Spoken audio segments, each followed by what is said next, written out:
Baik, kita mulai. Sebelumnya, Assalamualaikum warahmatullahi wabarakatuh. Salam sejahtera bagi kita semua. Sebelumnya, perkenalkan nama saya Ahmad Baki dari PJJ Informatika Universitas Siber Asia. Di sini saya akan menjelaskan rangkuman sesi 9 sampai 15 mata kuliah Sisjar 1 ya. Kita mulai dari sesi 9 yaitu routing configuration ya. Sisi ini meletakkan dasar bagaimana data dipandu antar jaringan ya. Terdiri dari routing, yaitu proses penerusan paket dari data antar jaringan berdasarkan alamat IP tujuan ya. Kemudian untuk komponen routernya yaitu CPU, RAM, interface fisik, dan ROM ya. Untuk konfigurasinya terbagi menjadi dua, yaitu statis dan dinamis ya. Statis itu manual, dinamis itu otomatis ya. Kemudian dari sisi jaringan menggunakan Cisco IOS ya. Pengujiannya dilakukan secara bertahap, layer 1, layer 3, sampai layer 7 ya. Selanjutnya yaitu masuk ke sesi 10 ya. Nah, untuk sesi 10 di sini kita menjelaskan tentang configuration routing antar AS ya, atau autonomous system. Jika sesi 9 fokus pada internal jaringan, sesi 10 membahas komunikasi tingkat tinggi ya antar organisasi. Terdiri dari AS, ASN, dan BGP ya. AS itu kumpulan jaringan, ASN itu nomor pengenal, kemudian untuk BGP itu protokol standar untuk pertukaran informasi ya. Kemudian untuk topologinya dibagi menjadi tiga, yaitu stub AS, multi home AS, dan core AS. Stub itu satu gerbang, kemudian untuk multi itu banyak gerbang, terus untuk core AS itu kombinasi dari gerbang ya, atau router. Selanjutnya masuk ke sesi 11. Untuk sesi 11 di sini menjelaskan tentang address resolution ya. Sesi ini menjawab tantangan bagaimana perangkat yang hanya tahu alamat IP ya bisa berkomunikasi dengan media basic Ethernet.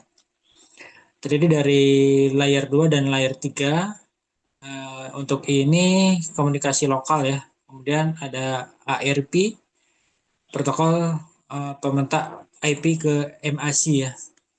Mekanismenya IRP dan IRP reply.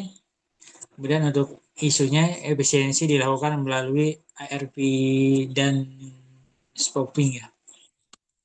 Selanjutnya masuk ke sisi 12. Di sini menerangkan pengalaman IP v6 ya. Menghadapi keterbatasan alamat IP V4 dan IPv6 hadir sebagai solusi masa depan dengan ruang alamat 128 bit yang masif dan mekanisme transisi yang fleksibel ya.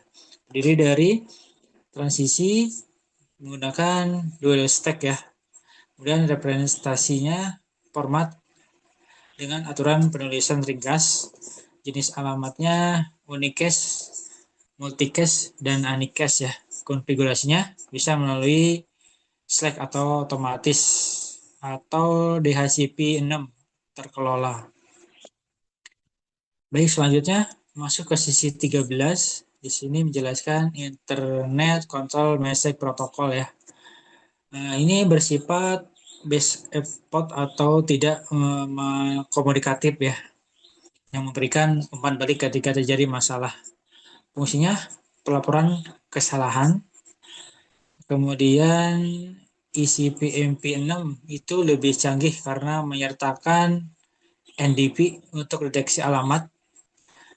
Kemudian untuk alat diagnostik itu ping untuk mengetes koneksi dan untuk memetakan jalur trafik ya.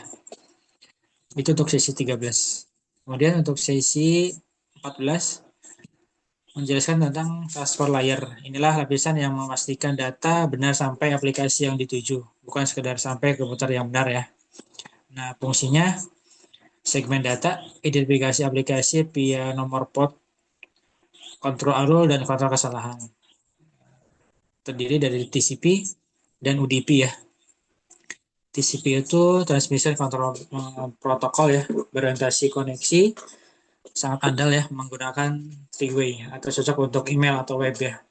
Kemudian EDV, User Datagram Protocol, ini cepat tanpa jaminan pengirim, cocok untuk streaming ya. Selanjutnya masuk ke sisi 15, menerangkan tentang layer application. Sisi terakhir menutup model OSI dengan membahas lapisan antarmuka yang berinteraksi langsung dengan pengguna manusia ya. Terdiri dari TCP/IP model, yaitu menggabungkan aplikasi, presentasian, dan session ya, menjadi satu. Selanjutnya model komunikasi. Di sini permintaan sampai merespon ya berbagai sumber daya. Nah, protokol utamanya web atau email, address, dan file sharing. Demikian rangkuman dari saya. Sekian. Wassalamualaikum warahmatullahi wabarakatuh. Perkenalkan, nama saya Steven Wijaya, NPM 25010200158. Nah, pada video kali ini saya akan menjelaskan tentang pertanyaan dari nomor 2 dan 3 dari UAS sistem jaringan. Yang pertama, dari nomor 2, jelaskan kegunaan perangkat dari jaringan root ini. Yang pertama, router.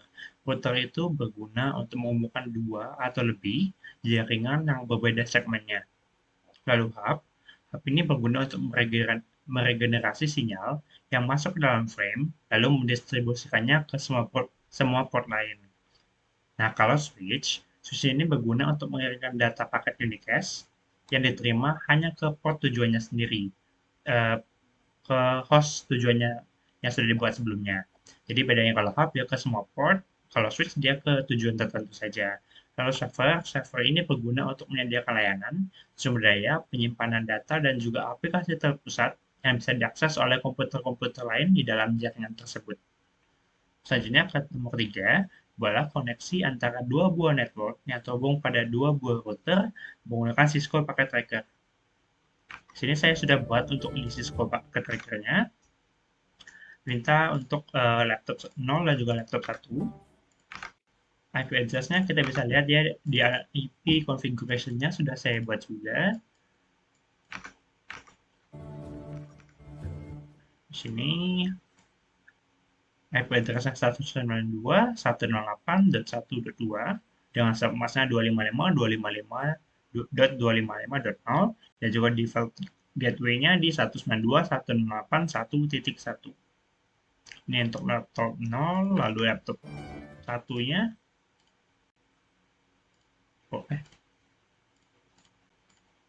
Oh. Nah, ini laptop satunya 17.10.10.2, submasknya sekian, dan juga gateway-nya ini ya 17.10.10.1. Setelah itu sudah masukkan laptop, sudah masukkan IP configuration-nya juga. Lalu saya juga sudah memasukkan untuk routernya, ada dua router dan juga saya hubungan kabelnya menggunakan kabel yang ini ya.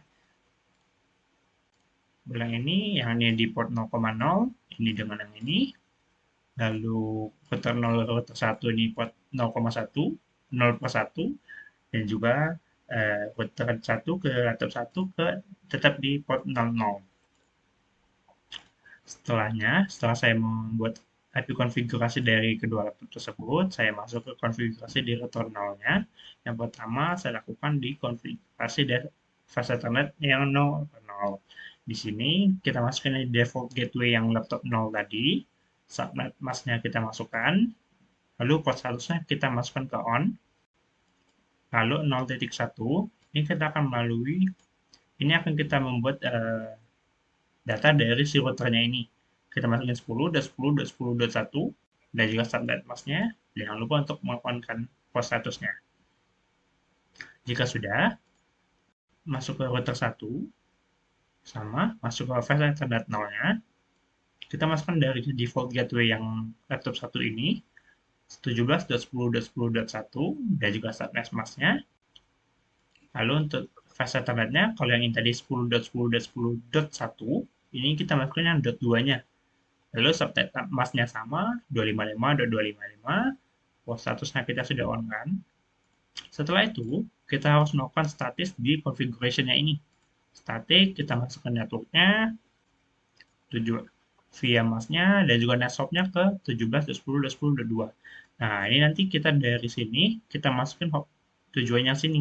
Jadi dari laptop 0 akan melalui laptop 1, melalui router 0 ke router 1 dulu. Sebaliknya, kalau dari yang router 1, statiknya sudah saya buat juga. Nah, ini melalui 10.10.10.1 yang ini tadi. Ini semua bisa kita cek di sini. Lalu kita buka command prompt. Dan sudah ada coba ya tadi. Dari sini, kita coba untuk ping ke laptop yang ini. Yang dimana yang ini tadi, konfigurasinya ini ya. 17.10.10.2 sama ya. Kita enter. Lalu bisa dilihat nih. Sudah tersambung dan juga tidak ada paket loss sama sekali. Kalau dilakukan keterbalikannya, ini dari laptop 1 ke laptop 0, 192.168.1.2, jika kita ping, harusnya tidak ada error juga ya. Jadi di sini sudah kita bisa lihat bahwa semuanya terkirim empat-empatnya, pingnya, dan juga tidak ada paket loss sama sekali. Sekian dari saya untuk pertanyaan 2 dan 3. Boleh selanjutnya dilanjutkan kembali.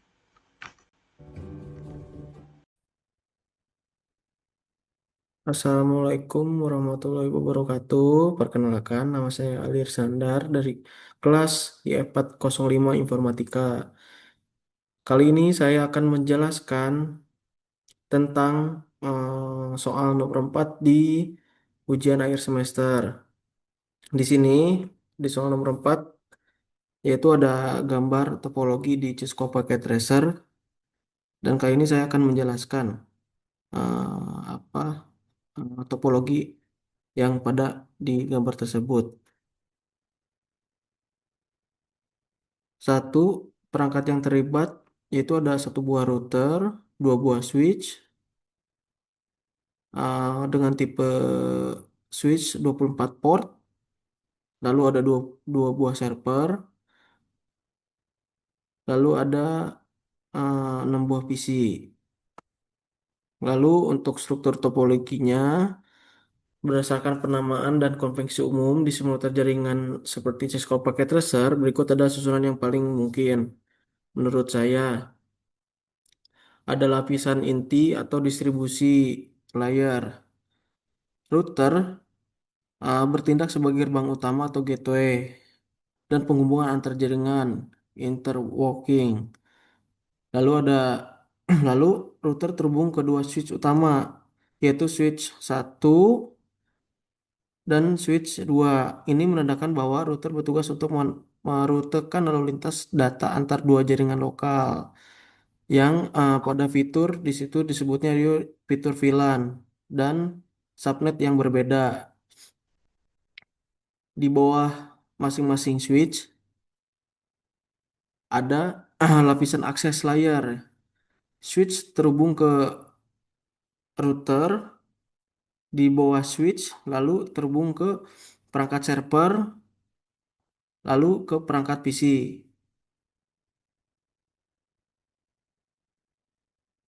Lalu switch juga bisa terhubung ke router satu di bawah switch 1. Terhubung ke semua PC kemungkinan besar ini adalah jaringan untuk klien atau pengguna umum. Nah, untuk soal berikutnya, ini untuk pengalamatan IP di jaringan satu dan jaringan 2. Di sini ada IP /24 dengan subnet mask 255.255.255.0 yang mengartikan bahwa IP address lokal ini bisa dipakai untuk sampai 254 klien. Lalu ada network 2 dengan IP address 192.168.2.0/24 dengan subnet mask yang sama seperti network 1 untuk pengelamatan klien sampai 254 klien. Untuk gateway-nya di 192.168.1.1 itu di network satu. Untuk di network 2 default gateway-nya yaitu 192.168.2.1. Sekian penjelasan untuk soal UAS sistem jaringan satu di poin 4. Terima kasih.